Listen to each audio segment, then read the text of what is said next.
ان तबाहशुदा इमारतों की लटकी हुई सीढ़ियां और बिखरे हुए कपड़े उन लोगों के एहसासात की एक तस्वीर है जो कभी यहाँ रह चुके हैं।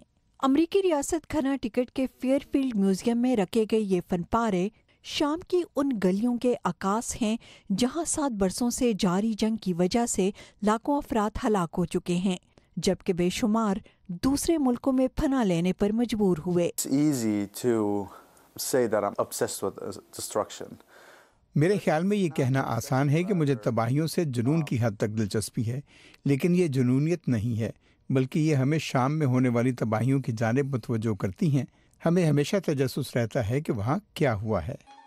मोहम्मद हफीज शाम में पैदा हुए और सऊदी अरब में पले बढ़े। 15 बरस कबल वो फन तामीर की तालीम हासिल करने के लिए अमेरिका आ गए। हफीज अपने आर्ट के जरिए पुराने सूटकेसों में लड़ाई से भागने वाले पनाहगुज़ीनों की हालत-इज़ार के अलावा उन घरों और जगहों पर भी रोशनी डालते हैं जो पनाहगुज़ीनों को मजबूरन छोड़नी पड़ी। जब लोगों को पता चला कि मैं ये प्रोजेक्ट कर रहा हूँ तो बहुत से लोग अपने वालिदैन और आबाओ अजदाद के सूट केसेस मेरे पास लाए। इनमें यहूदी, जर्मन, आयरिश और इंडियन कम्युनिटी के लोग शामिल थे। देखने वालों के लिए मोहम्मद हफीज लफ्ज़ पनाहगुज़ीन की एक नई तारीफ पेश कर रहे हैं।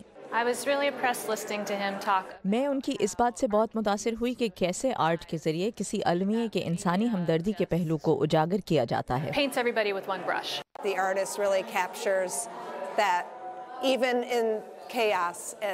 इस आर्टिस्ट ने दरअसल बताया है कि तब्दीलियों और बुरे से बुरे हालात में भी आपको खूबसूरती नजर आती है। आर्ट के जरिए लोगों के माबेन राब्ते बढ़ाना हफीज अपनी जिम्मेदारी समझते हैं। मैं आर्ट अपनी ज़ाती ख्वाहिशात पूरी करने के लिए नहीं बनाता, बल्कि उन लोगों को कुछ बताने के लिए करता हूँ जो पनाहगुज़ीनों, अमरीकी मुसलमानों और तारकीन वतन के बारे में तल्ख जज्बात रखते हैं। कैरोल पेयर्सन के साथ शहनाज नफीस, उर्दू VOA।